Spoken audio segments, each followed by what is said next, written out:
Com us dèiem, Sergi Roberto ja no tornarà a jugar fins després del Mundial. Les proves determinaven que el futbolista blaugrana pateix una luxació a l'espatlla esquerra i, malgrat no hi ha fractura i, per tant, no haurà de passar per quiròfan, s'estarà entre 5 i 6 setmanes de baixa. Això vol dir que ja no estarà disponible tampoc per cap dels 5 partits que ha de disputar el Barça abans de l'aturada d'aquest Mundial, i de retruc que també se li esfuma qualsevol opció d'entrar a la llista de Luis Enrique para anar amb la selecció espanyola. Pues no te creas que no lo tenía pensado, es una pena. Sí, que además sabemos que Sergi Roberto es de su agrado. Siempre lo ha sido así, es lamentable y es lamentable. Total.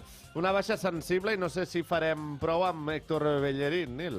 Per sort només són 5 partits. Al final li vindrà una miqueta a favor aquesta aturada del Mundial per acabar de recuperar i no perdre's gaires partits amb el Barça, perquè jo no l'acabava de veure amb la selecció, Marc. I un Sergi Roberto que, com us dèiem, qui està de pega, ja sabeu com acaba, però porta un últim any de lesions, Sí, també jo terrorífic, La seva carrera en general, sí que aquest últim any ha sigut encara més accentuat, però la seva carrera en general està marcada per les lesions, no? Quan encadenava mesos bons, setmanes bones, que semblava que es feia indiscutible, Sí, sempre... aquella lesió muscular, Exacte. Sí, Una setmaneta, ara un mes... Un Sergi Roberto que, a més, ara s'havia tornat a guanyar un lloc a l'11 de Xavi després de tenir peu i mig fora del club l'estiu passat. La realitat, però, és que el de Reus ha jugat ja un total de 12 partits aquesta temporada, 9 a la Lliga i 3 a la Champions, amb un balanç de 2 gols i 2 assistències.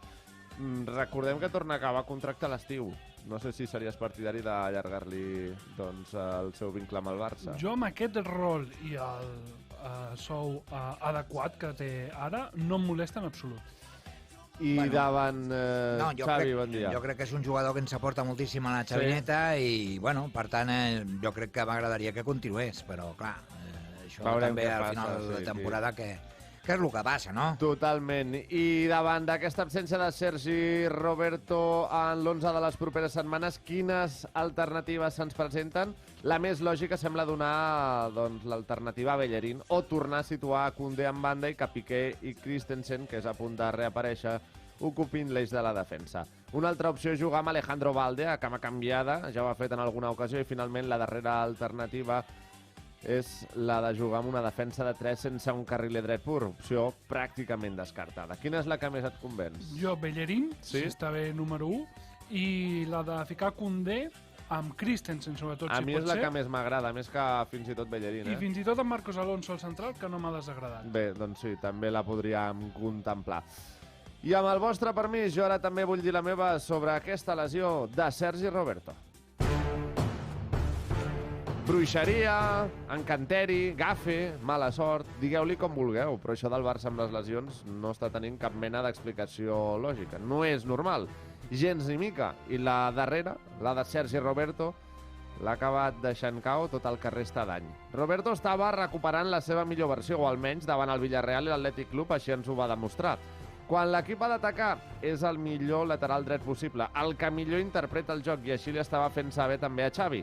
D'altra banda, i més enllà del seu rendiment, el de Reus, que va tenir peu i mig fora del club l'estiu passat, es va acabar quedant pel seu barcelonisme. Sí, aquell barcelonisme que a tants d'altres els falta. Un Sergi Roberto que es va quedar per amor als colors i no als calés.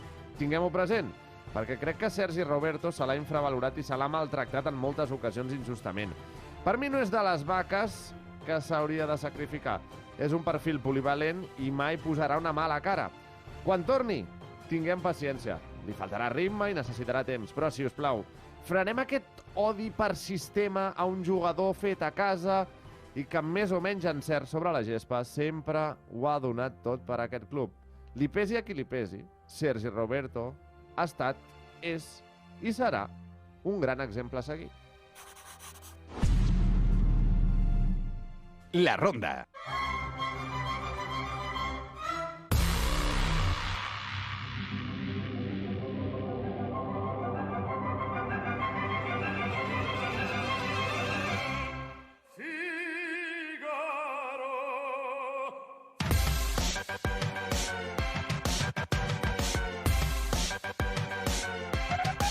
Doncs bé, a 6:15 que arribem i és moment ara també de repassar la pregunta del dia. Y esta es la pregunta del día. Heu recuperat la confiança en Sergi Roberto? 1, Sí. 2, No, recordeu que podeu votar a les nostres xarxes socials i a segona hora, en temps de tertúlia, incorporar-vos a la tertúlia per dir-nos la vostra. Però de moment, Nil, com tenim aquest balanç? Doncs molt i molt decantat cap al no. 73% dels vots al no, un 27% només al sí.